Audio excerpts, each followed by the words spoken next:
Tic-tac. Tic-tac. Tic-tac. Tic-tac. Tic-tac.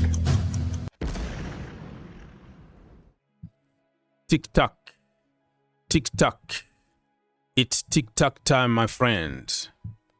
Less than 2 days, a little over 24 hours, the transfer window is going to be officially closed before they open again after 6 days. So this special window, we have to do something. I can feel it. We are going to announce some key players. Stay tuned. And also, don't forget to like, subscribe, share, comment down below. Only 1 second to help the channel, free of charge, and God will bless you. We have some random topics as we wait for big names to be announced, hopefully. So on Tuesday, tomorrow, because I am recording this video on Monday, June the 9th, 2025. So tomorrow on Tuesday, the players are going to be back for training because we're going to have to play the World Cup, the Club World Cup in America. Except for the players that still on international duty. Other players are going to be showing up at Cobham. And it's going to be interesting to see how many players we have. The players from loan and some players from the academy and the players that didn't go to their national team. So very interesting.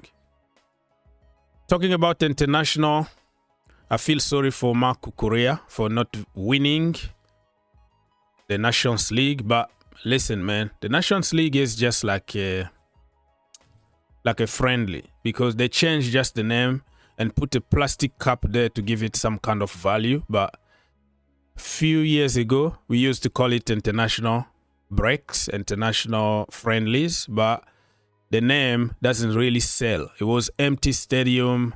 It was completely awful. Some players were fake injuries, so they don't go to those stupid international games. But they came up with a genius idea to say, okay, we're going to put a cup and then we're going to call it the Nations League. So Cucurella didn't win, but he had a very, very good game. Also, congratulations to Chelsea boys that won it. That's the way it is. Hi, Marc Cucurella here. I eats paella, he drinks Estella. My hair is fucking massive. Haaland, Saka, Isak, Mbappe tremble when they see me. I'm not arrogant. I'm just confident. I'm the best. Cheers. All right, so Marc Cucurella is the best. Cheers. Renato Vega, absolutely monster in the defense. They are calling him the wall in Italy.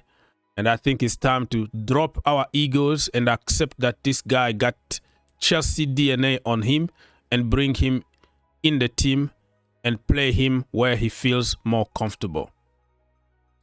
The three amigo at Chelsea who won the Nations League. You see them there. Joao Felix, Pedro Neto, and Renato bloody Vega. I don't know, man. I like that guy. I like the guy a lot. I want him to play for Chelsea. He got the DNA. Exclusive from Fabrizio Romano when it comes to Jamie Gittens and also Garnacho and some update that he gave about Chelsea. Let's listen from Fab. Chelsea keep working a lot on the market and they are working in this moment to close the deal with Borussia Dortmund for Jamie Bynoe Gittens after Joe Bellingham joined Dortmund. Now Chelsea are advancing for Bynoe Gittens, ready for a new proposal. Talks underway between the two clubs. The player said yes to the contract, and so it's already on player side, working on it on club-to-club deal. Alejandro Garnacho is still a player appreciated, so still one of the players they like at Chelsea, but they are not the only club in the race for Garnacho, who is expected to leave Manchester United in this summer transfer window, so will be one to watch for sure in the next weeks. A player they really like at Chelsea, even after signing Liam Delap from Ipswich Town, is Ugo Ekitike. Ekitike is appreciated by Chelsea, is a player they really like, but at the moment the negotiation is not close at all, because Chelsea were asking for information to Eintracht Frankfurt about the player, and the answer was 100 million euros. This is the price tag from Eintracht, at the moment too expensive for Chelsea, so let's see if the price changes, or if Chelsea will decide to change their strategies later in the market. But for the Club World Cup, this deal is completely in standby, not expected to happen. Let's see if later in the window Chelsea will be able to find a way for Ugo Ekitike, who is one of the strikers they really like and they've been following for the wild year where he did fantastic. All right, so there you have it. I think a Chelsea fan don't want to hear about Garnacho. Me too, you know. Gittens, it is what it is. We don't make choices, and we just need somebody from that position, and I think the deal is going to happen. He's coming to the World Cup with Chelsea. That is my feeling. But Garnacho, stay away from Garnacho. And when it comes to Ugo Ekitike, I think it's difficult now to negotiate before the World Cup. But after the World Cup, we might see something moving to the right direction or not. Even if he doesn't sign, we already have Liam Delap. Welcome to Chelsea, Mamadou Sarr. Remember, we signed him in January and he stayed at Strasbourg. He been confirmed this morning by Chelsea Football Club. Not Malang Sarr, but Mamadou Sarr. Welcome to Chelsea. Very tall. He's like 6'4". Still kid though.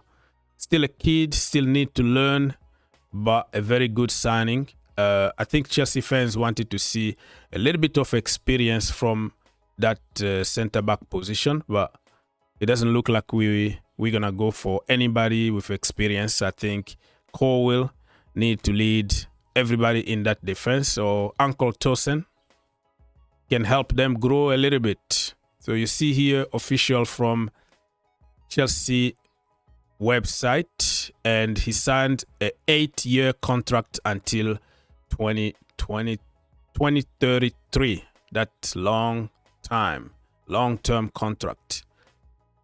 Let's move on to the World Cup. Club World Cup is gonna start this week. This weekend, the first game is gonna happen in the USA, and for the final, it's gonna be a halftime show, which us old school football supporters, we don't want to see, but there is nothing you can do about it, because it's Americanization of all sport. Everything is copied from America. And let's be honest, football, many young people are losing their interest in football. So if we don't change and we stick on, oh, don't do this, don't do that, we're gonna lose people in football.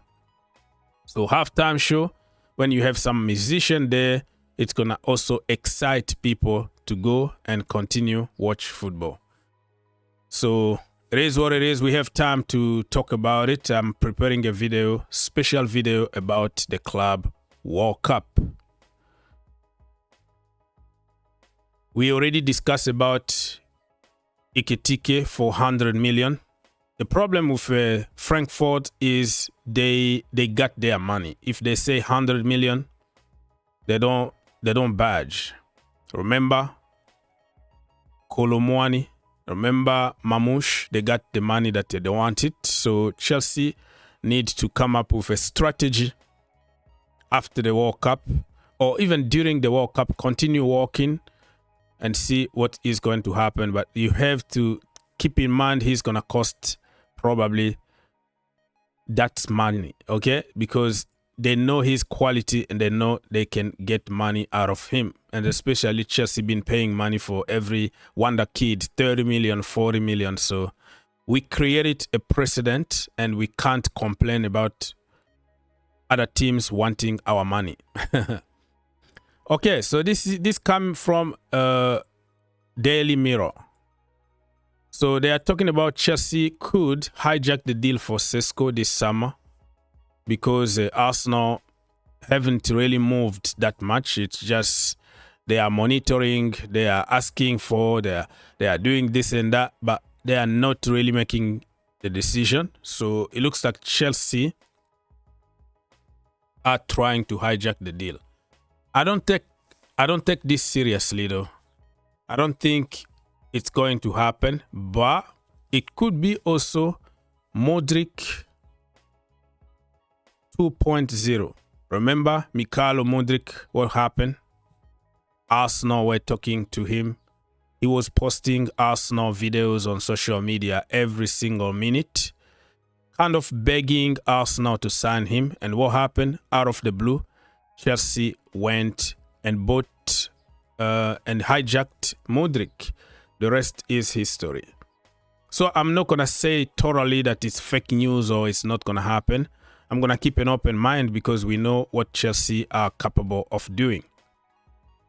So would you like to see Sesko instead of Ekitike and Gyökeres?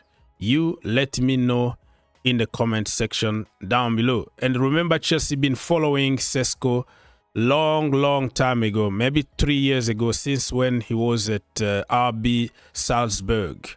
Chelsea really put on a bid, tried to sign him, but he wanted to develop before coming to a big team.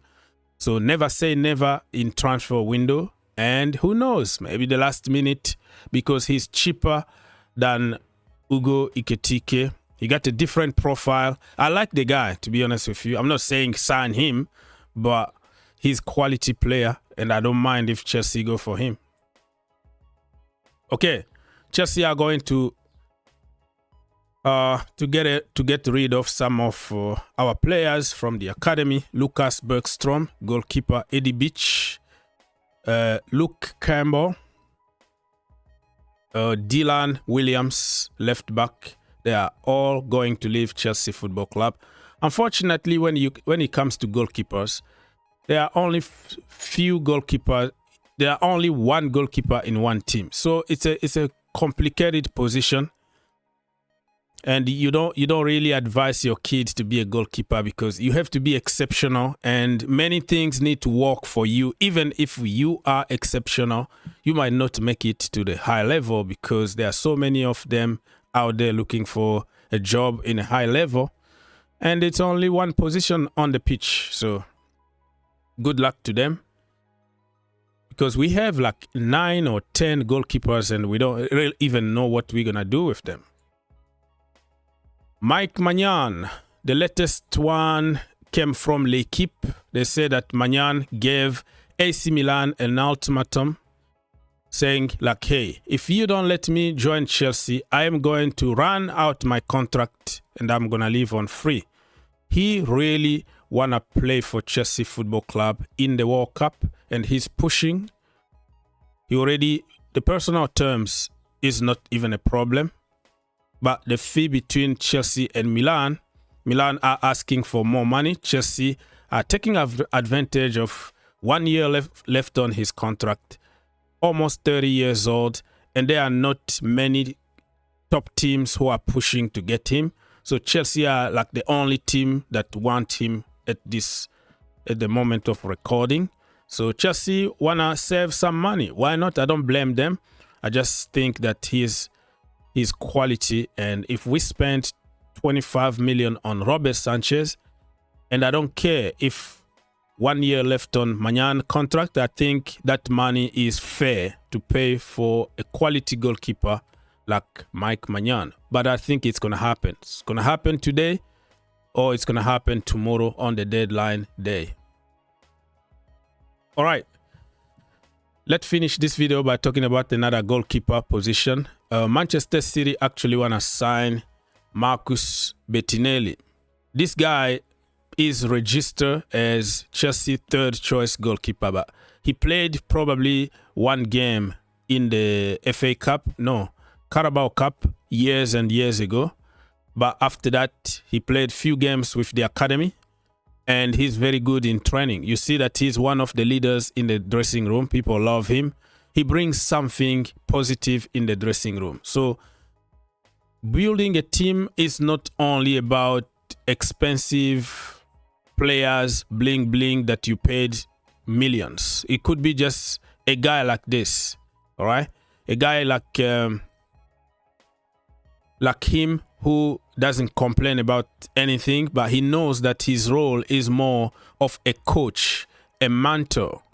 You know, he's a mentor in the dressing room for the entire team. People respect him, but he knows that he's not going to play. So he considered himself as a coach and filling the gap in the team. So I will keep him in the team, unless if he pushes and he says, I'm going to try another adventure at Manchester City.